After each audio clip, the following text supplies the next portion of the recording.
국회의원 하영재 체포동의안은 가결되었음을 선포합니다.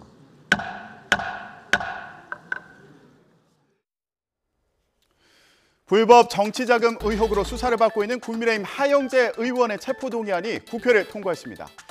참석 의원 281명 가운데 160명이 찬성표를 던져서 가결 정족수 141명을 넘었습니다. 소속 정당인 국민의힘에서는 불체포 특권 포기 선언을 하면서 사실상 당론으로 찬성했고요. 민주당에서도 다수 찬성한 것으로 보이는데요. 국민의힘은 민주당이 앞서 이재명 대표와 또 노웅래 의원 체포동의안은 부결시키고 이번에 찬성하는 내로남불을 보였다고 비판했고요. 민주당은 증거까지 나온 완전히 다른 사안인데도 국민의힘이 이중 플레이를 펼쳤다고 맞섰습니다. 먼저 김승환 기자의 보도 보고 오시죠. 21대 국회 들어 네 번째로 지난 2021년 정찬민 의원에 대한 체포동의안이 통과된 지 1년 6개월 만입니다. 잇따라 부결된 더불어민주당 이재명 대표와 노웅래 의원의 체포동의안과 비교해보면 많게는 찬성이 60표 가까이 더 나왔고 반대는 50표 넘게 차이납니다. 표결에 앞서 한동훈 장관은 불법 정치자금 수수 의혹을 뒷받침할 녹음 파일을 입수했다고 강조했고 7천만 원 받았습니다 라고 인정하는 하 의원의 목소리가 그대로 녹음된 녹음 파일. 하 의원은 방어권을 보장해달라며 부결을 호소했지만 별다른 힘을 받지는 못했습니다. 법이 보장하는 방어권을 행사할 수 있도록 배려해 주시면 감사하겠습니다. 국민의힘은 사실상 가결로 당론을 모은 만큼 의원 대부분이 찬성표를 던진 것으로 보고 있습니다. 또 불체포 특권 포기 약속을 지켰다면서 더불어민주당과 이재명 대표를 직접 겨냥해 날선 비판을 쏟아냈습니다. 민주당은 대선 때도 그렇고 기회 있을 때마다 불체포 특권을 포기하겠다고 하고 지키지 않았다는 점을 국민들이 잘 보셨을 거라고 생각합니다.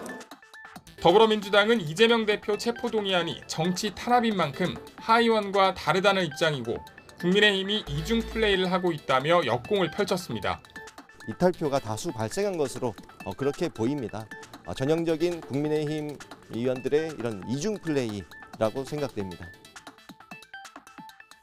한동훈 법무부 장관은 앞서 부결됐던 민주당 노웅래 의원과 이재명 대표 그리고 국민의힘 하영재 의원의 혐의 모두 같은 기준을 적용해서 최선을 다해 설명했다며 은근히 민주당을 겨냥했습니다.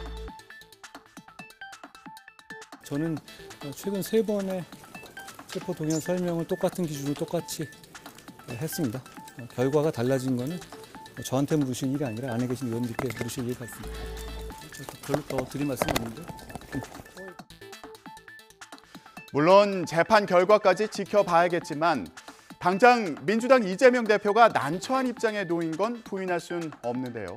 그래서겠죠. 이재명 대표, 하영재 의원 체포동의안 가결에 대해서는 말을 아꼈습니다. 본회의 이후 상황 보고 오시죠. 대표님 한마디만 하시고 가시면 저희 빠지겠습니다. 이제 그렇게 타협을 하기를. 예. 그러면 뭐 질문이 뭐 있어야지. 대표님 오늘 하영재 의원님 체포동의안 표결 결과 좀 어떻게 보셨어요? 딴 얘기 하시죠. 한마디만 좀. 네. 아 저기 그만하시죠. 국민의힘에서는 하영재 의원만큼이나 연일 주목을 끌었던 인물 바로 김재원 최고위원입니다. 연이은 극우 발언으로 설화에 휩싸였던 김 최고위원은 전광훈 목사의 전자도 꺼내지 않겠다면서 사과했습니다.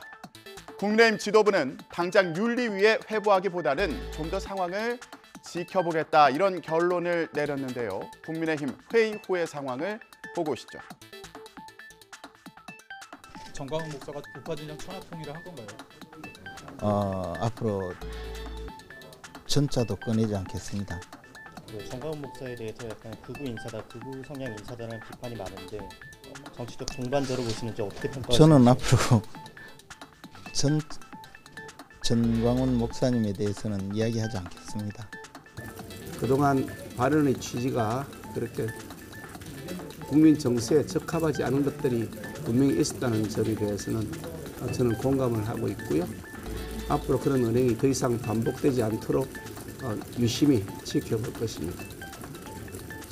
차후 또다시 이런 형태가 반복되면 그에 대한 또 다른 어떤 고민을 하지 않을 수 없을 것이라고 생각합니다. 한일 정상회담 이후 후쿠시마 오염수 방류와 수산물 수입 논란이 좀처럼 끊이지 않자 대통령실이 해명에 나섰습니다. 자, 후쿠시마 수산물 수입은 결코 없을 것이다. 결코라는 단호한 말을 붙여서 국민의 불안감을 잠재우기에 나섰지만 윤 대통령이 스가 전 총리와 만나서 어떤 발언을 했는지는 여전히 명쾌하게 설명하지 못했습니다. 한국 국민들을 설득해 나가겠다는 말은 없었다. 발언을 공개할 수는 없지만 사실 무근이다. IAEA 관련 발언만 있었다 등 대통령실 관계자들의 해명마다 다소 온도차가 있는 것처럼 보였기 때문인데요. 결국 그 자리에 동석했던 정진석 의원이 나섰습니다. 당시 함께했다고 사진을 공유하면서 한국 국민을 설득해 나가겠다는 말은 없었다. 일본 누카가 의원이 왜 그런 말을 했는지는 추측은 되지만 유감이라고 말했습니다. 들어보시죠. 윤석열 대통령과 일본 정계 지도자들과의 면담 자리에 제가 배석했었고요.